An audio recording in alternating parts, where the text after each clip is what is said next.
Hello, everyone. Welcome to Beyond Life Paranormal Podcast. I'm your host, Russell Reynolds, and we're here on a Sunday night. A little odd for everybody.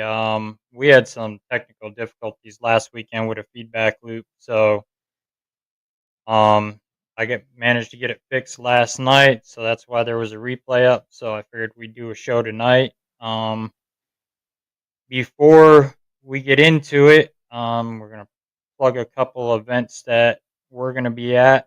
Um, Our first one coming up. Hi, Sandy. Welcome in, and everybody who's watching right now.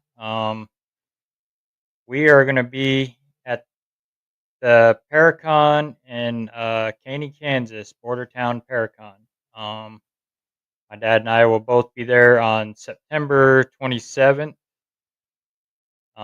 We are both panelists there, so we will be talking on a panel while we're there. So come out and see us. Our friend Vixen Paranormal will be out there as well from Texas. So our friend David Glidden and several other vendors, UFO researchers. I guess there's cryptid researchers that are going to be there, readers, all kinds. It's free admission, so come on out and check that out on September 27th down in Caney, Kansas. And come say hi to us. We'll have the equipment out on the table so you can look at. Um, Come talk to us about our podcast, residentials, demonology. So we hope to see you all there. Our next one that we're going to be at is Rock Island after that.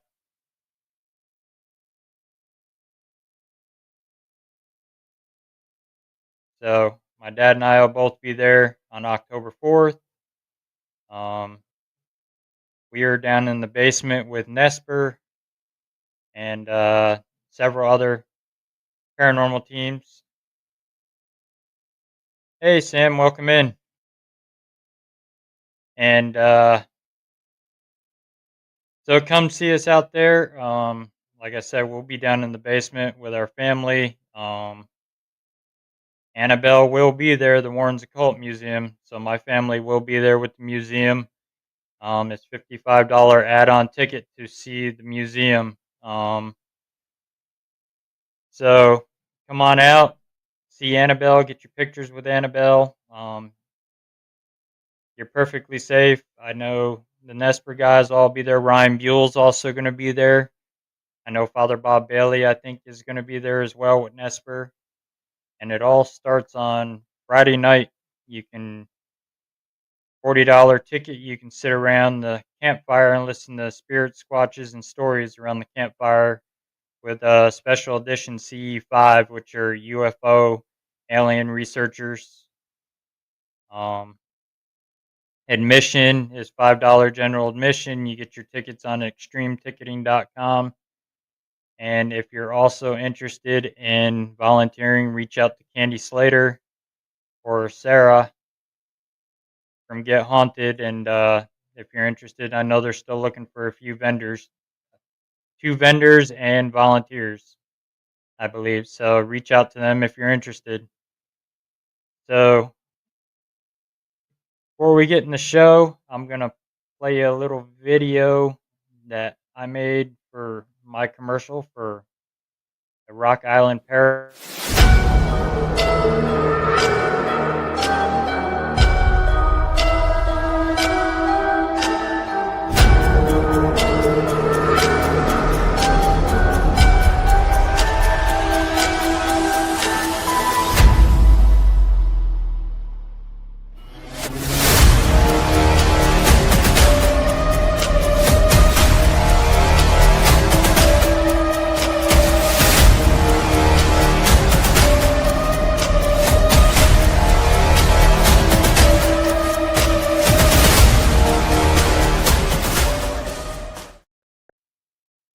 That was my little commercial for Rock Island Paracon. So we're going to go ahead and get into the show.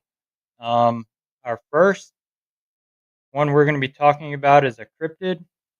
It is known as the Bat Squatch. and it was it's a flying cryptid that was reported in the 1980s around Mount St. Helens, and it resembles a flying primate similar to the ahul and the orang of Southeast Asia, and its name is a portmanteau derived from the words bat and Sasquatch. A witness allegedly took several pictures of the creature, however, these pictures have not yet been analyzed and thus cannot prove the creature's existence. The description of this creature is was said to have yellow eyes, dog-like muzzle, blue fur, sharp teeth, bird-like feet, and leathery bat-like wings that span up to 50 feet. In addition, Bat Squatch is said to be 9 feet tall and has the ability to affect car engines. Japanese books and websites sometimes describe Bat Squatch as being 22-foot tall, which is also equivalent to 7 meters tall. But this is probably the mistranslation, as no bat squatch of that size has ever been sighted. Sightings of the bat squatch began in 1980, shortly after the eruption of Mount St. Helens. Reports from this period describe it as a monkey like creature with red eyes and wings that fly through the plume. On April In April of 1994, Brian Canfield was driving in Washington Pierce County when his truck suddenly died. Canfield said a large creature landed in front of him. He said it was human like, 9 foot tall, with bat like wings, and also sported a coat of blue fur. As Canfield's report became well known, a series of news reports followed. A person named Butch Whitaker reported that he was in a private plane in the vicinity of Canfield's encounter with the bat squatch and encountered a flying bat squatch. In 1998, a driver of a truck hauling logs in northern Oregon reported a collision with a bat squatch. The bat squatch seen at this time was described as 15 foot tall, with purple eyes and nose and small wings. In 2009, near Mount Shasta in California, several hikers witnessed a huge creature with legendary wings spanning 50 feet fly out of a crevice in the mountains. At first, an eyewitness described the creature as having a head similar to a pterodactyl. However, upon reconsideration, the witness claimed it was more akin to a flying fox bat. In June 2011, Phoenix tigress Sydenham was in his yard walking his dog. He went to pick up the dog when he saw something in the sky. He said the following: I saw something flying in the sky. It had bat wings, blue fur, and had a face similar to eyes glowing red. It was about 9 feet tall, at least after I watched it, just flew away. On April 14th, 2014, the Archbishop Hoboken High School in Akron, Ohio, a second period Spanish class spotted a giant black mass zip by the window of the classroom at incredible speed. The class claims it was about 9 feet tall with a 20 to 30-foot wingspan. So, yeah, I mean, yeah, that is pretty tall. What do you guys think? I mean, a bat squatch? I mean, I've heard of Sasquatches, but, and I mean, people cite it, but nobody's ever analyzed the pictures, and I wonder why. That this guy caught pictures of it, but nobody's ever analyzed it. Kind of like got swept under the rug. That's what I'm wondering, if it's similar to Mothman, because Mothman's supposed to be, but Mothman's a little smaller than what they're describing as this creature is. Um, that's what I don't get, is why, if it is similar to Mothman, why it's so much bigger. and it comes out of Mount St. Helen, which is a volcano. So is it transdimensional, like paranormal, or is it similar to like a Sasquatch? But they do say Sasquatches are paranormal as well. They come from another dimension, and this thing's known to stop cars and kill engines, and but there no reports of it attacking anybody. So yeah, that's a little odd about that. So that's pretty much what all I could find on that bat squatch. There's not really much information on that, except for what I found on it doing research. Those were the only few sightings that it's been spotted, and it hasn't been spotted again since. So next one we're going to talk about is the gray aliens, and let me get a picture of it up here. These are what they're supposed to look like, gray aliens. Um, and these are ones you see a lot of memes that they make out of the aliens as well. But I guess these are actually a legit alien. Gray aliens, also referred as grays, are depicted as dark to pale gray skinned humanoid aliens that are generally described as having a lack of external human organs such as nose, ears, or reproductive organs. These beings are occasionally dubbed Zeta Reticulans or Roswell Greys, which is interesting. A description of them: their bodies are usually depicted as being long and lacking in muscle. Their legs are shorter than what one would see in a human. Their limbs are often depicted as being different from humans, with their humerus and thighs being the same length as their forearms and shins. Greys are said to have oddly large heads compared to their bodies. They're also said to have absolutely no hair anywhere on their body, including facial hair or any other type of hair, and no outer ears or noses, but only small openings for nostrils. They are said to have very large black eyes with no pupils. Also, reports and abductions claim they are very small, but there are exceptions, as some claim seeing large ones the size of a human or larger.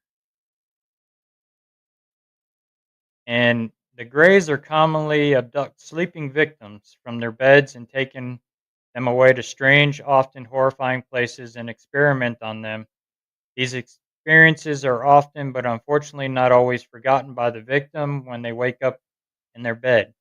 Physical renders are often left on their bodies, such as bruising, surgical incisions, punctures, or mysterious triangular burns. These renders are often what turns the memory of the harmless nightmare into a cold, horrifying reality. Some abductees have said their captors took them to a nightmarish place where ungodly creatures exist, detained in cells or brought up in nurseries, humans tortured in various ways behind every window, and far more unspeakable things. The Greys then threaten their abductees with such fates unless they comply. Greys are said to fly around in UFOs. They are said to have technology that is more advanced than ours. They also show a disturbing, shocking resemblance to the Wraith. Gray alien sightings make up over 40% of all reported alien encounters. Roswell, New Mexico, the site of the infamous Roswell UFO crash.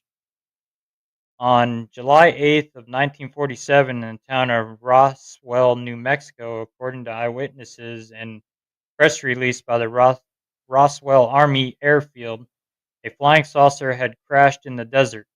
However, they changed the story quickly to a crashed weather balloon. Eyewitnesses still say they found a crashed flying saucer and dead gray alien pilots in the craft. This would become one of the most famous UFO and gray alien cases. Out of the wreckage, strange historic alien artifacts were supposedly discovered, described as I beam like structures that were 3/8 inch by 1/4 inch, none of them very long, but would neither bend nor break. Some of these I beams had indecipherable characters along the length in two colors. Stranger yet, a young local mortician received a call from a hospital inquiring about hermetically sealed, airtight coffins and also about the hopes of preserving a body that had been exposed to the elements for a few days without contaminating bodily tissue. These young morticians, then returning to the base hospital, noticed strange bits of wreckage protruding from military ambulances. He was later ordered to leave by military personnel. The weather balloon covered up was supposedly thrown together at the last second. On the matter, Brig General Thomas Du Bois, the Chief of Staff of the 8th Air Force, made this statement. It was a cover story, the whole balloon part of it. That was the part of the story we were told to give the public and news, and that was it. It is a subject of mystery what really crashed in Roswell that summer, but today, the town of Roswell is a tourist destination with many alien themed attractions. The Betty and Barney Hill abduction. Barney Hill's depiction of the aliens drawn under hypnosis. One of the most famous abductions by Greys happened to Betty and Barney Hill on the night of September 19th, 20th, 1961.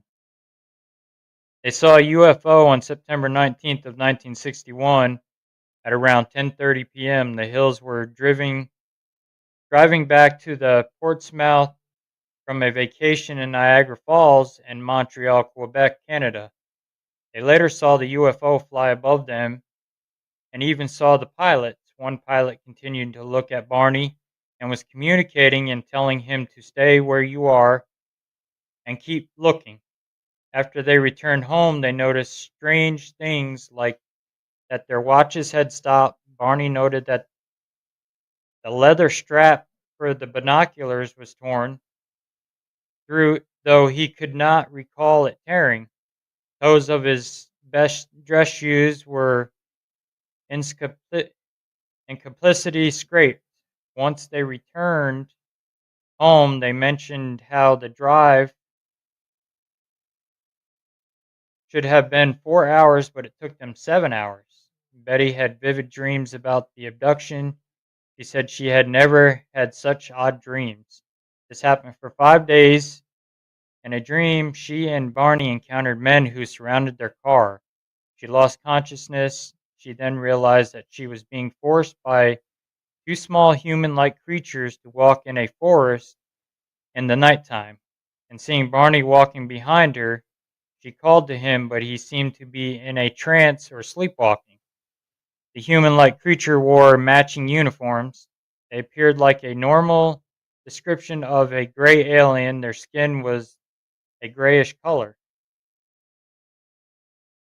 In the dream, she described how she and Barney were taken into a metallic craft with the help of a ramp. Once inside, she and Barney were separated, and she was told that if they were together, the experiments will take longer. As she entered the room, two new aliens appeared. The examiner told Betty that it would conduct tests to see the differences between humans and the craft's occupants. It examined her, cut some of her hair, and saved some of her fingernails. After examining her legs and feet, it then used a dull knife similar to a letter opener to scrape some of her skin onto what resembled cellophane. They punctured her with needles to test her nervous system and then told them to continue their drive. While under hypnosis, Betty accounted a very similar to the events of her 5 dreams about the UFO abduction, but there were also a few differences. Her capture and release story were different. The technology on the craft was different. The short men had significantly different physical appearance to the ones in her dreams. The order of the abduction events was also different to that in Betty's dreams account. She filled with many details that were not in her dreams and contradict some of her dream content. It is interesting that Barney and Betty's memories and hypnotic regression were still constant, but contradicted some of the information in early in Betty's dreams. Betty exhibited considerable emotional distress during her capture and examination. Dr. Simon ended one session early because tears were flowing down her cheeks. She was in considerable agony. There also have been reports of Greys using beams from their UFOs to paralyze people during abductions. Evidence the Skinny Bob mystery. In 2011, a YouTuber by the name of Ivan0135 uploaded 4 videos with gray aliens that are said to have been filmed in 1961, the same date as the Betty and Barney Hill abduction. At first, many people thought the videos were a teaser for an upcoming television series or film. However, that was disproven later on.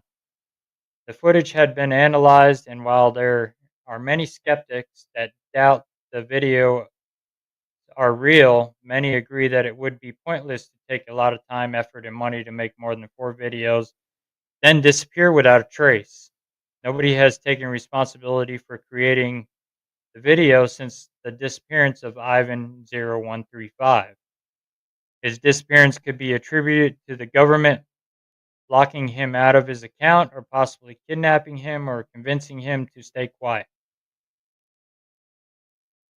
In the first video, UFO can be seen flying in the air before cutting into another clip where the same UFO can be seen crashing among multiple gray aliens, some dead, others alive. The individuals recording the footage is most likely a member of the government or military. The crash depicted in the video could be linked to the Roswell incident. In the second video, an alien is shown in what is presumed to be an interview. This alien, given the name Skinny Bob, is most likely a survivor of the crash in the first video. At the end of the video, what is most likely Skinny Bob is shown in what could be a mugshot. Third video is Ivan0135 talking about the skeptics who doubt that the information presented in the footage is legit. Ivan says that you are the ones who create your own misinformation. In the fourth video, which is known as Family Vacation, an incident is shown in which 3 gray aliens were filmed using a hidden device by a military member. It is said that in the video that the arrivals had been filmed against the treaty and without their consent. The video also states that the treaty mentioned prevented anyone from recording or photographing meetings held between gray aliens and the U.S. government. States that after the incident, the treaty was revised. This is the last video that was ever uploaded. It is possible that the contact between the gray aliens and the U.S. government ended after these documents were revised. However, it is also possible that the government and gray aliens still cooperate today. Explanations. Some cases of gray alien abductions could be hallucinations or lucid dreams. An interesting idea is that gray aliens are humans from the future that have evolved and traveled back in time to study the past. Some theories claim that the Greys and the U.S. government are working together. In a trade-off, the gray aliens handed the U.S. government select technological blueprints in exchange for amnesty to abduct human beings and conduct experiments on them. Some even go as far as to claim that there is a top secret base on Earth known as the loose space where the two work together on projects related to genetic engineering and mutation, particularly on humans. It is a leading theory that the Greys abduct and experiment on humans in an effort to keep the Grey species alive, since it is apparent that they have no reproductive organs. Many women claim to have their unborn child stolen from them and then presented to them after being infused with Grey DNA. These Grey human hybrids also look much like us that would never be able to spot the difference. These hybrids may have even existed on Earth right now, co-inhibiting on streets and cities.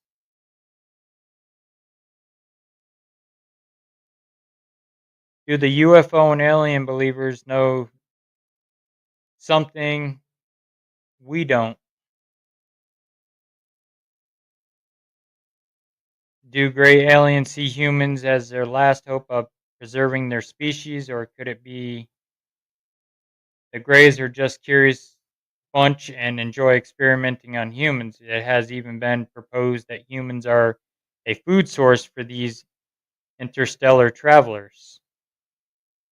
Another question, are we aliens ourselves?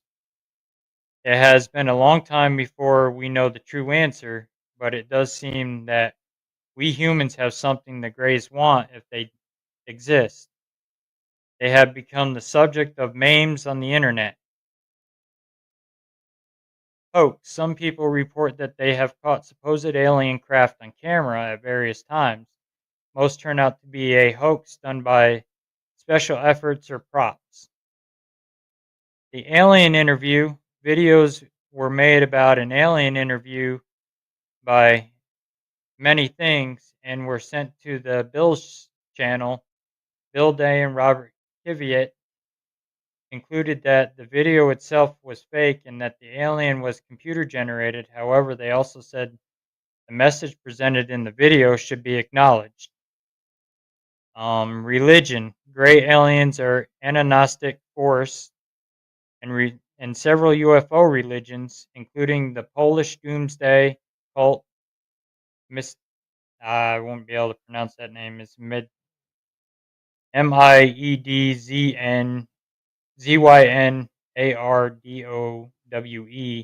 Centrum Odani Lucy, Izemi Atravis, and a branch of Russian Yangelism proposed by the controversial Polish archaeologist Franz Zolowski. In both of these religions, Greys are an evil antagonistic force. In Antravis beliefs, they are allegedly following and killing humans to harvest their organs, especially male genitalia.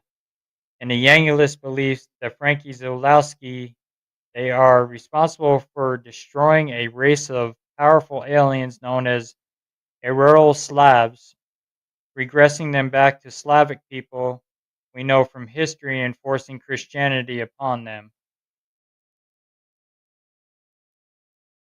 In popular culture, gray aliens are featured in the popular trading card game MetaZoo, Cryptid Nation, and a brand new book called Roswell Johnson Saves the World. There were a couple of gray aliens, and two of them were in the main characters. One of them is named Nert, and the other is Beat.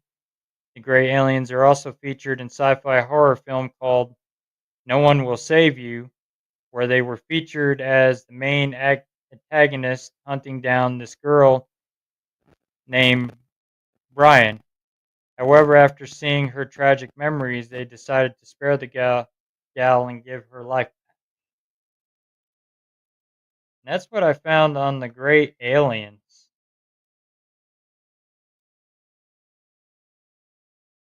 The implant they are putting in me, my DNA is changing.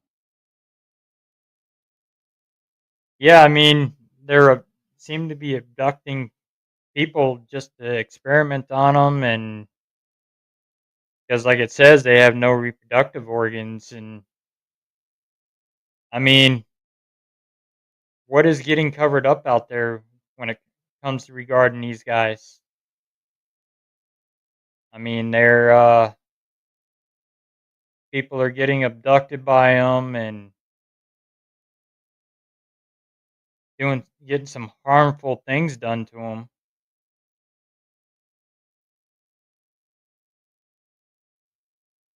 The aliens I seen were short, skinny, and solid black. There were five of them, three small ones about the size of 2-year-olds and two bigger ones about the size of 5-year-olds. And seeing that's what I'm wondering if they just they're good at disguising themselves, like they say they're among us on the streets.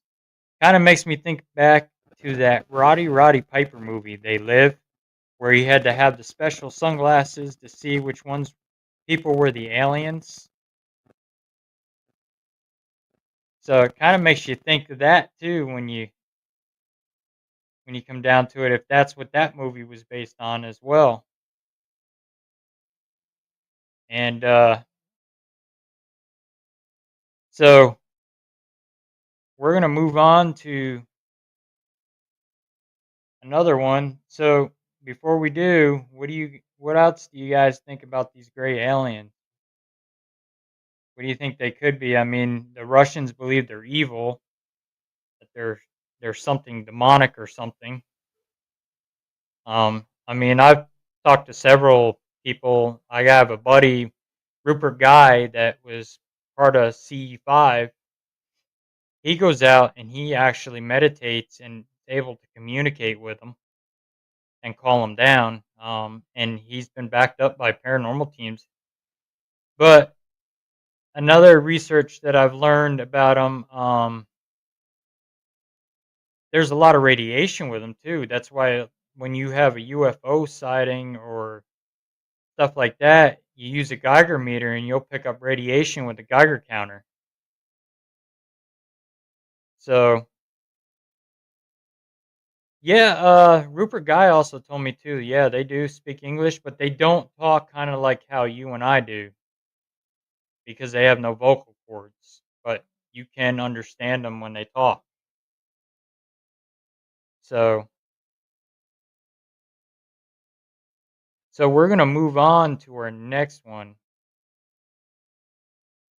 This one is a little interesting. It's actually a supernatural being. Um, when they realized I wasn't awake, I went out. Okay, yeah.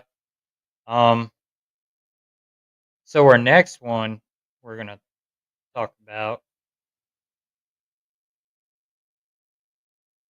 this creature right here. It's a supernatural being. Um, it is called the Janglot, and it's supposed to be a supernatural creature, and it's very dangerous. Um, here is another picture of it. This one is a dried out figure of it. Um, and this was the drawing that someone did of it. So a little history on them. The Jenglot is a type of it's like a ghoul or a jinn in the Indonesian culture and mythology. It's described as looking much like a tiny living human doll. It is usually depicted as a mythical creature, sometimes seen in cryptozoology, and occasionally purported to actually been a human body. Its appearance also resembles the Medusa of Greek mythology.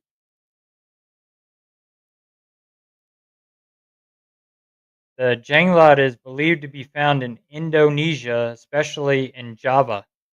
They're mostly found by natives after they have performed a supernatural ceremony. Jenglots are said to be found anywhere under the ground, on a wrecked house roof, or even in the trunk of a huge tree. Feeding the Jenglot, Jenglot keepers feed their creatures with blood, either animal blood, goat, or human blood. Those who feed the creatures with human blood by it legally from the Indonesian Red Cross. The Jenglot is said to not drink the blood directly. The person the blood by places the Jenglot near the blood. By the Jenglot doesn't seem to even move or touch the blood. It is said to that the Jenglot will get the nutrients of the blood in their own way. Some say the Jenglot comes alive and consumes the blood when it is alone. Exhibition in Indonesia, there have been several exhibitions of Jenglot specimens found and showcased. Most are found on the islands of Java and Sumatra and are held as private collections of supernatural researchers and fans. Many were found to be hoaxes, being masterful taxidermist fixings of monkeys and fish. However, not all specimens were examined, and the Jenglot is an actively believed myth that many natives believe to be real. People who have caught the Jenglots usually bring their creatures all over Indonesia to exhibit them in order to gain some money. Becoming a Jenglot's artists' interpretations of the Jenglot, according to the Indonesian legend, Jenglots was an architect who wanted to learn the Ilmu Bathara Kangrang, or the way of the eternal life. It is also said to be a hermit who worships demons and gains a certain power and ability. They say if the person with great supernatural power meditates in a certain cave, they'll become a Jenglot. And that's all the info that I found on the Jenglot, which is a crazy creature. I mean, I wouldn't want to go into a cave and do that and become one of them creatures, especially if they believe them to be evil. And I mean, why would you want to keep something like that, like the natives do? I mean, especially there's one of them right there that they keep. I mean, and you see, it's got like human hair and everything, and human eyebrow hair, and but it looks like it's got like monkey fangs and stuff like that. I mean, that's a little crazy. I mean, I wouldn't want one of them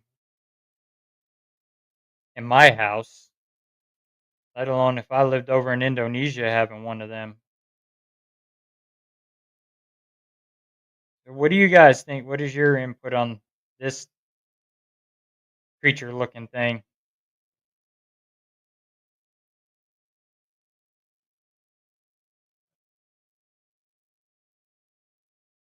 I mean, you can see that one's got a human skull, like human skeleton hands and a human body.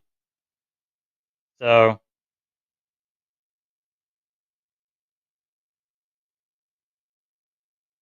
which I've never dealt. Like I said, they're native to Indonesia. So, if anybody from Indonesia is watching, feel free to chime in the chat because I know you guys believe in that in your culture out there. I'd love to learn more about these things. So, anybody else has any questions, feel free to throw them up, or we're going to move on to our next one because we're only going to do an hour tonight. So, um,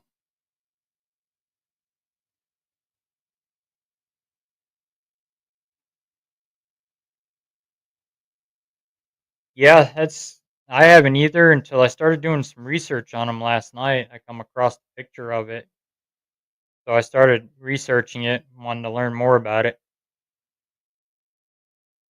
I mean, I wonder the spirit of it. How would you cleanse something like that? How would you get rid of it? I mean, it's not like you can take the vessel and just burn it. Puck a wedgies, right? I mean, yeah, this thing come terrifying you, and I mean, it likes blood, and they feed it blood of humans and goats.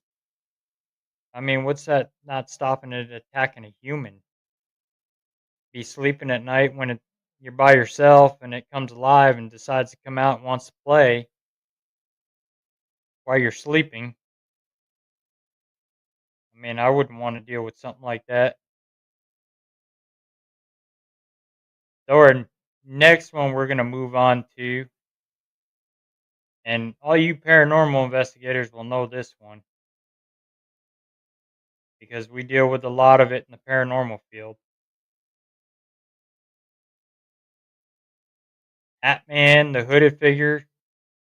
We're gonna talk about shadow people, which is a one of the most misunderstood entity in the paranormal field is shadow figures. Some believe there's mixed beliefs about shadow figures that some are bad, some are good. I mean, we've seen some that didn't even do nothing to us. Some believe they're demonic, because they're, and I think because of them being black, that's why they get that misconception that they're demonic. So, shadow people are reported worldwide, and since the beginning of recorded history, shadow people seem to be living shadows. They are usually seen out of the corner of people's eyes. Some people see semi transparent dark splotches. They vanish as soon as people realize what they saw. When people see shadow people, a feeling of despair and fear overcomes them. There have been some reports of people being attacked or chased by these shadows. Appearance of a shadow figure: the shadows are usually larger than a normal shadow, and notably don't resemble the shadow of a person sighting it. They are often reported as moving with quick, jerky movements, quickly disintegrate into walls or a mirror.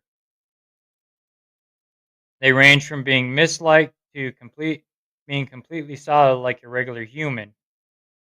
Though this is not true of all shadow figures. Some of them may possess eyes, and the eyes vary in color, and they are classified as having certain traits of behavior based on the color of their eyes. Although this list is still being documented, it is known that the white-eyed shadows are typically faster, more logical, and much more still. And they are believed to be behavior they believe to be evil and aggressive in nature, although few people consider them to be a form of guardian angel. A shadow person's behavior tends to vary, suggesting that they may be as varied as regular people. Some report that when looked at in the chest or eyes, they emit a loud scream that sounds like a screechy static, loud winds, or creaking wood. They're often they often cause their victims to feel unable to move and stare at them in silence, rarely ever speaking. Sometimes they will even in their sit on their chests.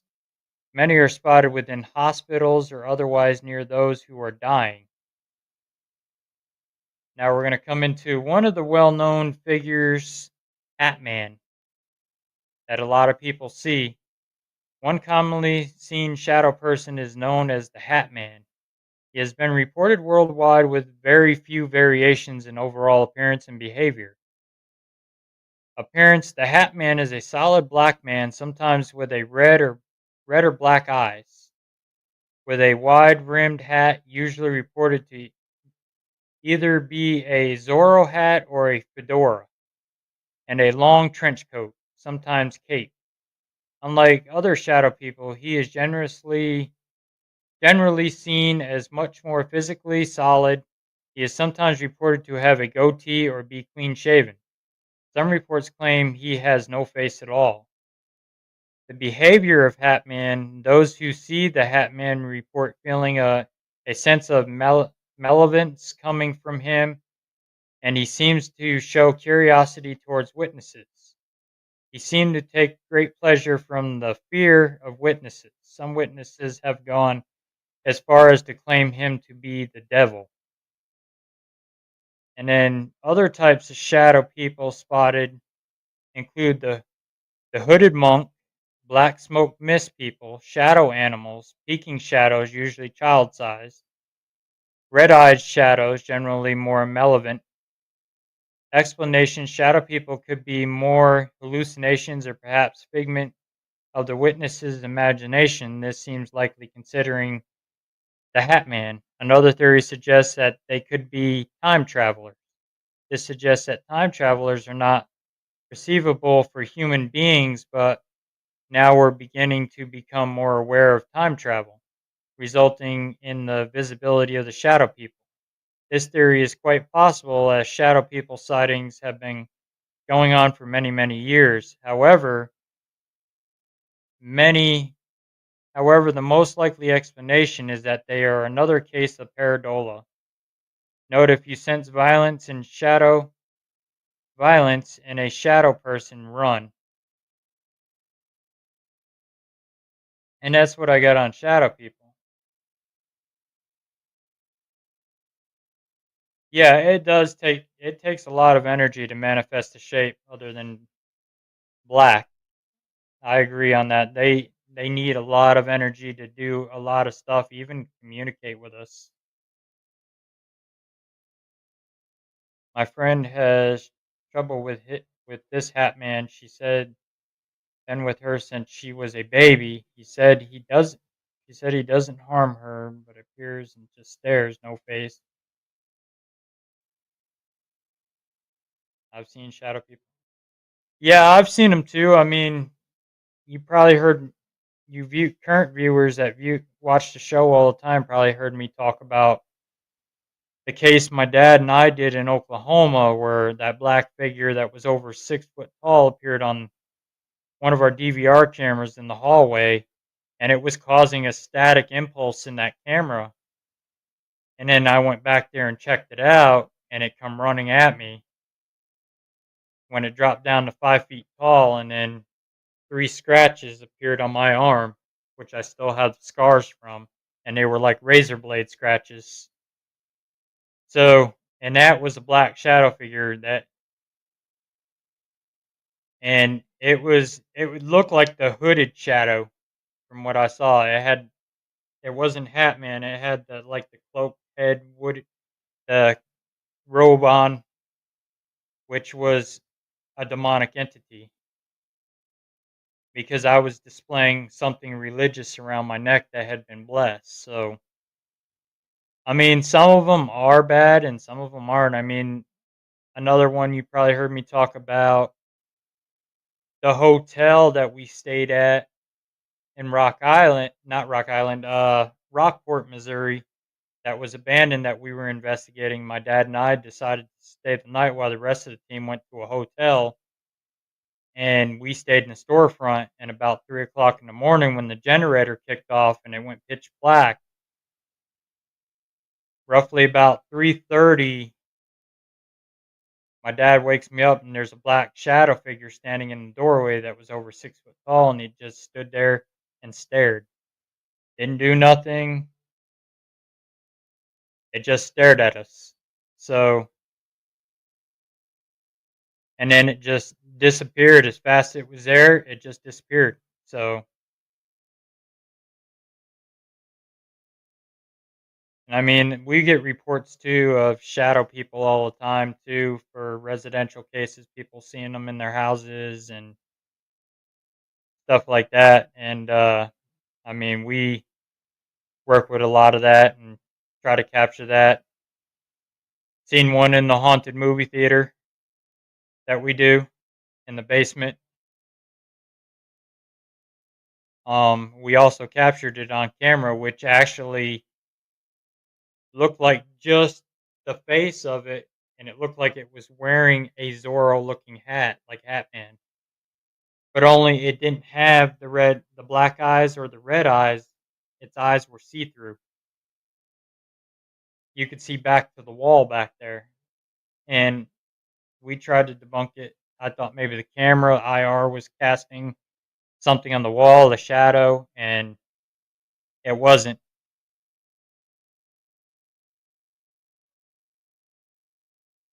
Oh, well, yeah, that was a bad case in Oklahoma. The guy was doing demonic worshiping in his home, and he had 2 little kids and a 19-year-old in there, and,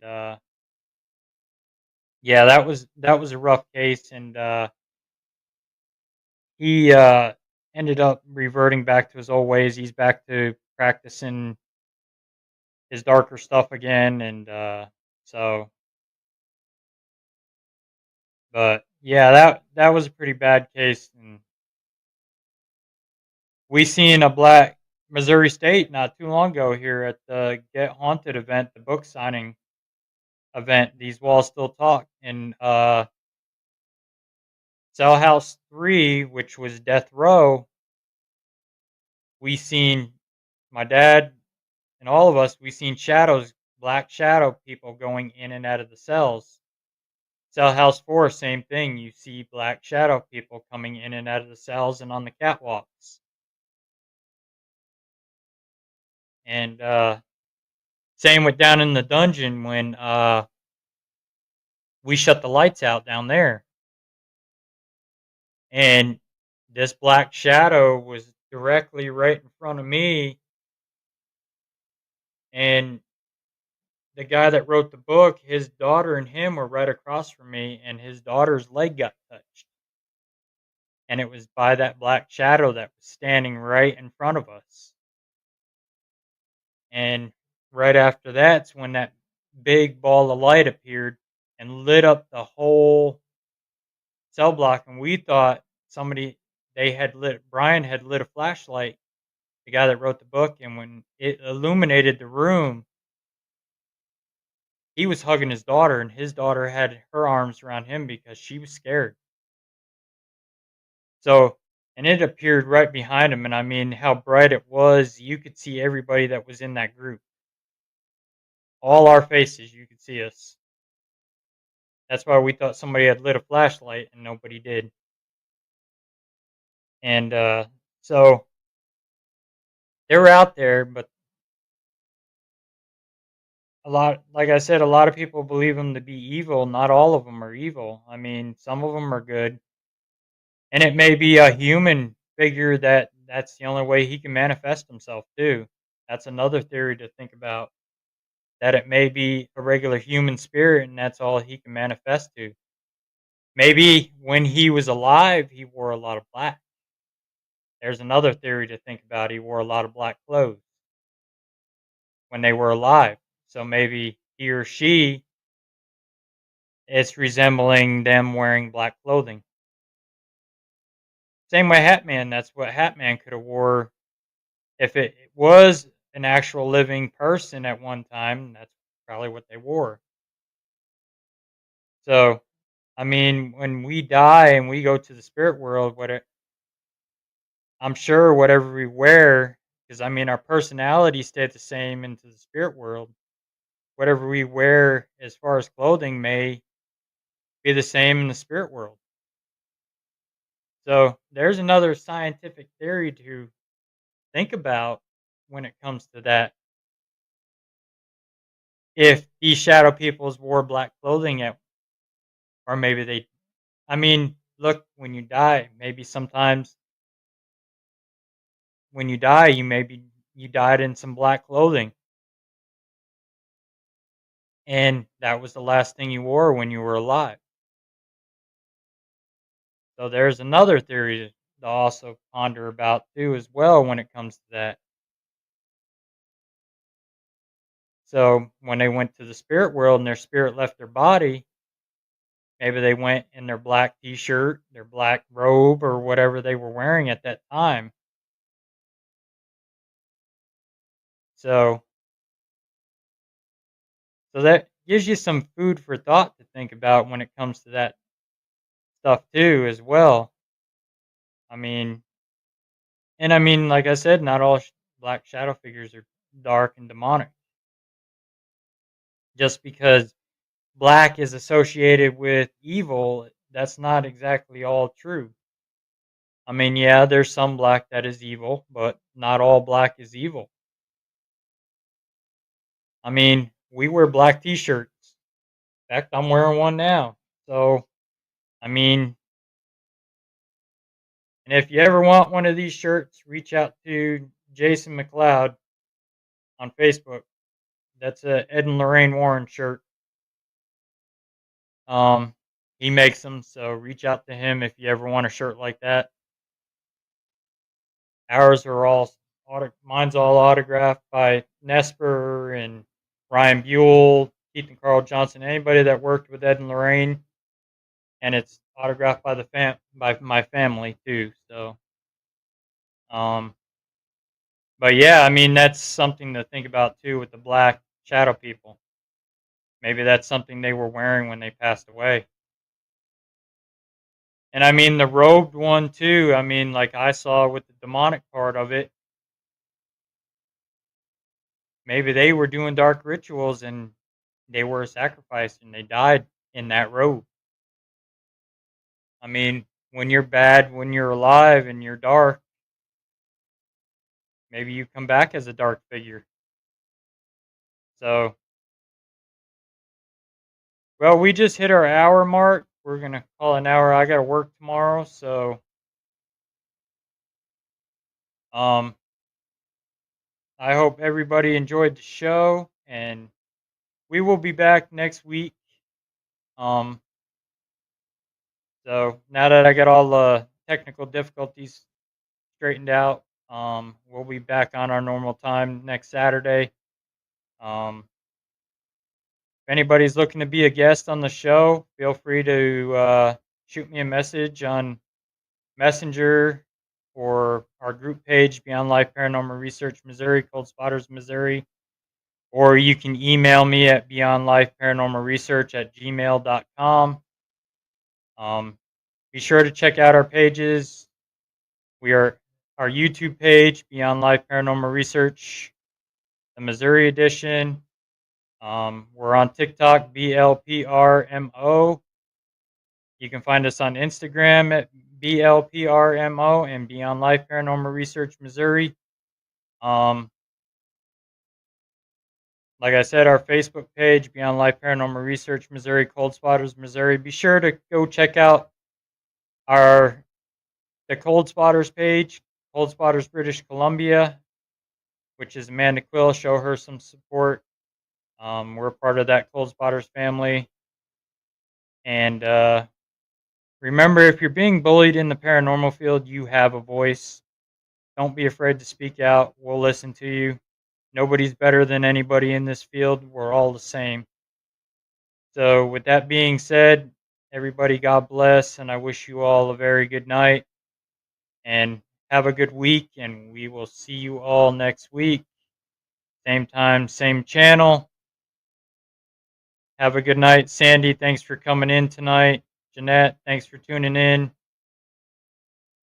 Thanks for tuning in, Sam. You have a good night as well. Thank you to everybody else who's tuning in. Without you viewers, this show isn't possible. We thank you all for viewing each week and supporting us and continue supporting us. Um, so with that being said, everybody have a good night and God bless. And like I said, be sure to come check us out September 27th in Caney, Kansas at the Border Town Paracon. We will be out there and we are part of the panel out there, so we will be guest speaking. Come on out, support us, support Vixen Paranormal. She'll be out there with us. And then come out and see us October 4th at Rock Island. We'll be down in the basement with Ken 10 Paranormal, Empty Casket Paranormal, Nesper. I believe the Warren's Occult Museum is down there in the basement as well. I haven't heard for sure yet, but I know Nesper is down there in the basement with us. So, and the basement's the most haunted place of Rock Island. So be sure to come say hello, check us out, get a picture with us, stop by the booth. And with that being said, everybody have a good night. See you next week.